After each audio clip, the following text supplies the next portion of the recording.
Hadis ini menceritakan tentang proses Allah menurunkan surat Al-Baqarah ayat 187. Sebelum Allah menurunkan lafadz minal fajri, para sahabat itu keliru di dalam memahami apa yang dimaksudkan oleh Allah dalam ayat tersebut. Allah bermaksud silahkan kalian makan dan minum sampai kalian bisa membedakan antara malam dan siang, prakteknya munculnya fajar shadiq. Para sahabat menganggap batasnya boleh makan itu selama belum bisa membedakan antara benang hitam dengan benang putih. Pada keadaannya gelap, ya sampai siang pun siang mungkin baru bisa membedakan. Padahal yang dimaksud adalah munculnya fajar shadiq. Jadi kesimpulannya bahwa batas mulainya berpuasa itu ketika munculnya fajar shadiq. Sekaligus itulah batas masuk waktu sholat subuh. Babu barokati sahuri, ini adalah bab barokahnya sahur min ghairi ijabin, dari selainnya wajib. Bab ini menjelaskan tentang barokahnya makan sahur tanpa mewajibkan makan sahur. Jadi banyaknya kebaikan karena makan sahur, dan makan sahur itu hukumnya bukanlah wajib. Hadatsana Adam ibnu Abi Iyas, hadatsana Syu'bah, hadatsana Abdul Aziz ibnu Suhaib. Qala, berkata siapa Abdul Aziz, Sami itu mendengar aku Anas bin Malik pada Anas bin Malik radhiyallahu an. Qala, berkata siapa Anas, qala bersabda sapa an-nabiyyu sallallahu alaihi wasallam, tasaharu, makan sahurlah kalian. Ini kalimatnya perintah tapi tidak wajib. Silahkan kalian makan sahur, kalian supaya makan sahur. Fa inna fis sahuri, maka sesungguhnya di dalam makan sahur opo barokatan, barokah. Barokah itu kasratul khair, banyak kebaikan. Nabi bersabda, makan sahurlah kalian ketika kalian akan puasa, karena sesungguhnya banyak barokah di dalam makan sahur, banyak manfaatnya. Terutama karena puasa itu tidak boleh makan, tidak boleh minum, mulai dari terbitnya fajar shadiq sampai tenggelamnya matahari, sehingga kondisi fisik seseorang itu dimungkinkan menjadi lemah. Nah, kalau malam harinya makan sahur, sehingga punya cadangan makanan di dalam perutnya, yang itu menjadi cadangan energi baginya, sehingga untuk berpuasa sampai tenggelamnya matahari ini otomatis lebih kuat dibandingkan ketika orang itu tidak makan sahur. Itu yang pertama. Yang kedua, dengan malam harinya makan sahur, biasanya selain makan sahur, di situ juga mengerjakan amal-amal ibadah yang lain. Ya, contohnya mungkin bangun malam untuk berdoa yang baik-baik untuk dirinya, untuk keluarganya, untuk jamaah dan sebagainya.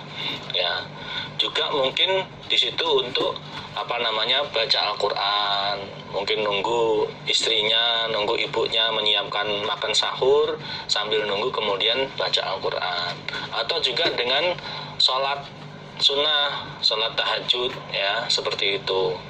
Boleh-boleh saja walaupun sore harinya sudah sholat tarawih, kemudian ketika sahur sholat sunnah lagi, sholat lain lagi, tidak apa-apa. Yang perlu diperhatikan adalah jangan sampai dalam satu malam itu mengerjakan sholat witirnya 2 kali atau lebih dari 1 kali. Jadi kalau sorenya itu sudah sholat tarawih dan juga sudah sholat witir, kok kemudian malam bangun, ya, lalu sholat lain lagi, sholat tahajud lagi, tidak apa-apa, tapi jangan sampai witir 2 kali. Contohnya seperti itu, barokah yang ada di dalam makan sahur, ya.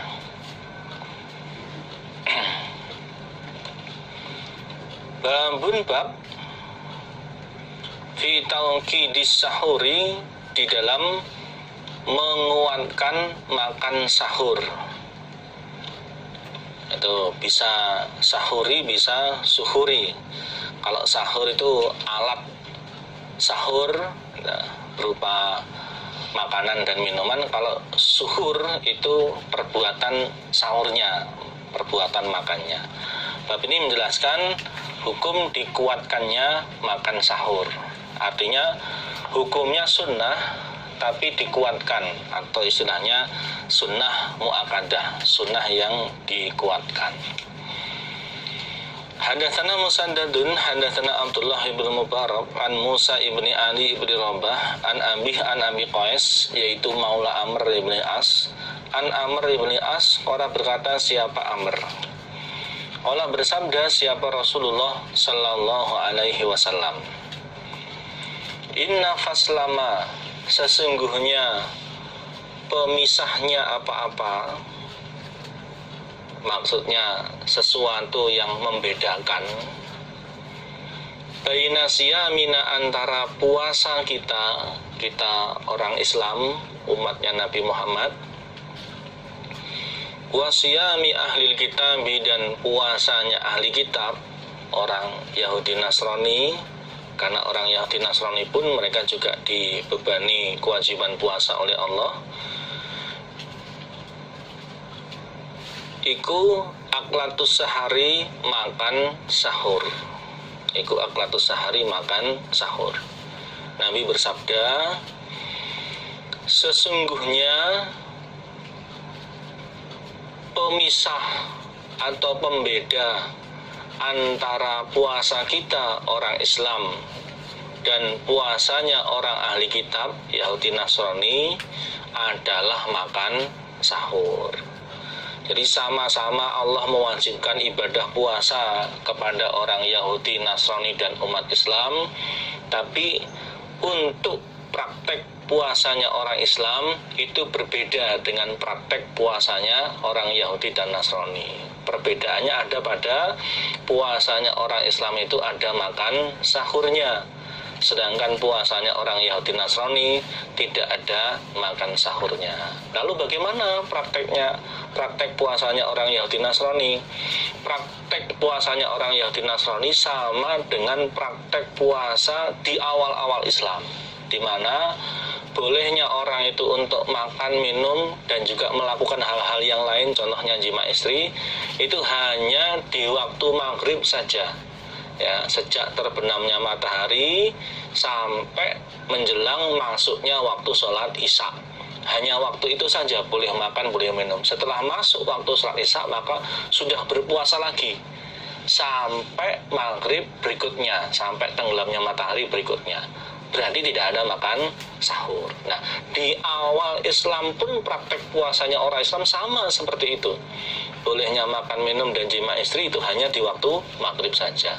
Nah, namun kemudian Allah menjelaskan tentang batas puasanya orang Islam. Tadi sudah dijelaskan di surat Al-Baqarah ayat 187 tadi, bahwa batas memulainya puasa itu di saat munculnya fajar shadiq. Berarti dan malamnya itu disunnahkan untuk makan sahur. Berarti itulah yang membedakan antara puasanya orang Islam dengan puasanya orang Yahudi Nasrani. Dan ini bukan berarti kemudian karena waktu puasanya lebih pendek daripada puasanya orang Yahudi Nasrani, terus kemudian nilai pahalanya lebih sedikit, tidak juga. Ya, karena di hadis yang lain Nabi menjelaskan ibaratnya orang bekerja, orang Yahudi itu mulai dari pagi sampai tengah hari. Ya, orang Nasrani mulai tengah hari sampai asar. Orang Islam mulai asar sampai maghrib. Waktunya paling sedikit, tapi bayarannya, nilai pahalanya justru malah paling banyak. Jadi walaupun waktu puasanya umat Islam itu lebih pendek daripada waktu puasanya orang ahli kitab, tapi pahala yang Allah janjikan atas amalan atau puasanya orang Islam itu lebih banyak daripada pahala puasanya orang ahli kitab.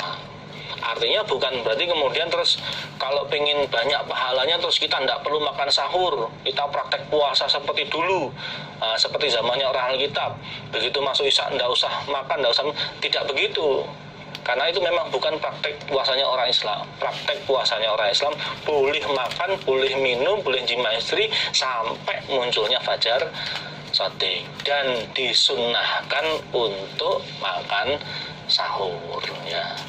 Seandainya memilih untuk tidak makan sahur ya tidak apa-apa, tidak ada dosanya. Tapi seandainya memilih untuk makan sahur berarti mengerjakan sunnahnya Nabi, selain dapat manfaat-manfaat yang lain. Akhbarana Ishaq bin Mansur qala amba'ana Abdurrahman qala hadatsana Syu'bah an Abdul Hamid sahibi Ziyadi, temannya Ziyadi. Qala berkata siapa Abdul Hamid, Sami itu mendengar aku Abdullah bin Harith yuhaditsu bercerita siapa Abdullah an rajulin dari seorang laki-laki min ashabin Nabi dari sahabatnya Nabi sallallahu alaihi wasallam. Sahabat itu adalah orang iman yang menjumpai Nabi atau sezaman dengan Nabi, itu namanya sahabat.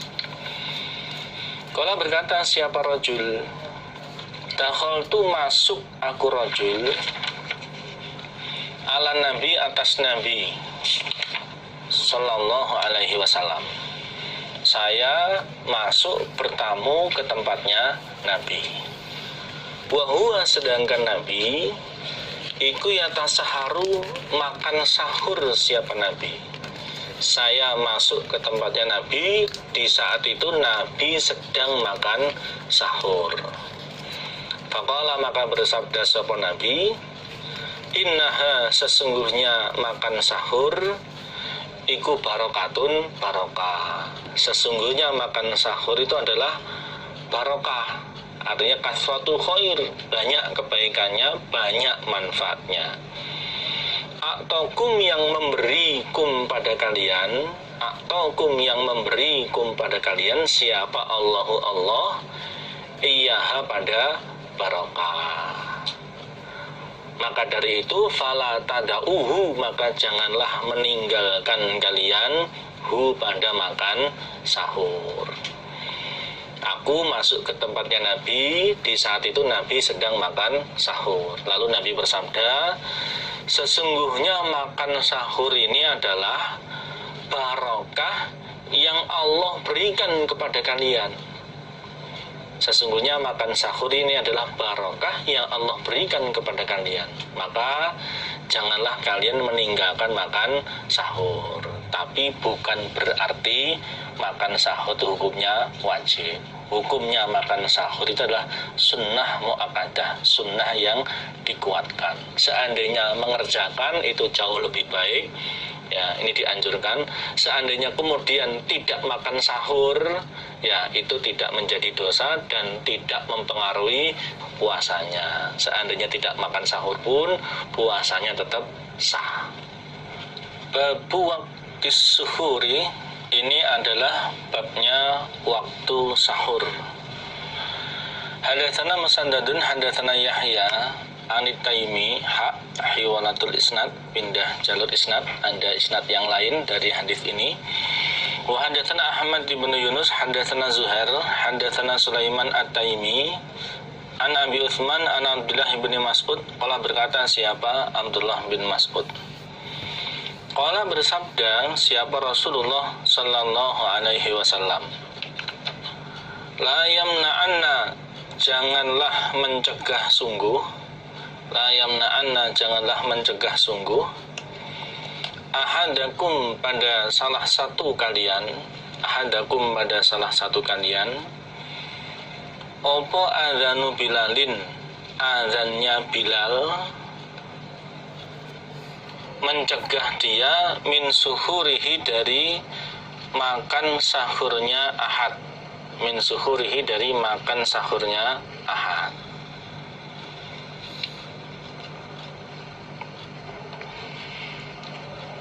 Azannya Bilal jangan sampai mencegah salah satu kalian dari makan sahurnya.